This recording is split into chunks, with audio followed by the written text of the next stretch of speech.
జిల్లా మణికొండ మున్సిపాలిటీలోని అక్రమ నిర్మాణాలను హైడ్రా తొలగించింది. అల్కాపురి కాలనీలోని ఓ అపార్ట్మెంట్ కమర్షియల్ షట్టర్స్ ను కూల్చివేసింది. రెసిడెన్షియల్ అనుమతులు తీసుకొని వ్యాపార సముదాయాలు నడిపిస్తున్నట్లు హైడ్రాకు ఫిర్యాదులు అందాయి. దీంతో గత వారం ఆ అక్రమ నిర్మాణాలను హైడ్రా కమిషనర్ రంగనాథ్ పరిశీలించారు. ఆయన ఆదేశాలతో అధికారులు అక్రమ నిర్మాణాలు తొలగించారు.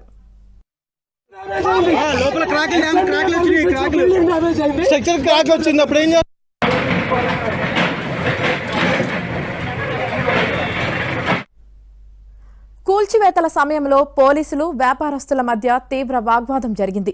నోటీసులు ఇవ్వకుండా కూల్చివేతలు చేస్తున్నారని మండిపడ్డారు. దీంతో పోలీస్ బందోబస్తు మధ్య అక్రమ కట్టడాలను నెల సముదాయాలు నడిపిస్తున్నట్లు హైడ్రాకు ఫిర్యాదులు అందాయి. దీంతో గత వారం ఆ అక్రమ నిర్మాణాలను హైడ్రా కమిషనర్ రంగనాథ్ పరిశీలించారు. ఆయన ఆదేశాలతో అధికారులు అక్రమ నిర్మాణాలు తొలగించారు.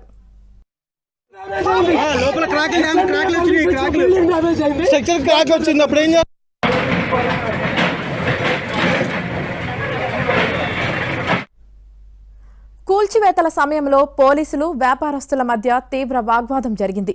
నోటీసులు ఇవ్వకుండా కూల్చివేతలు చేస్తున్నారని మండిపడ్డారు. దీంతో పోలీస్ బందోబస్తు మధ్య అక్రమ కట్టడాలను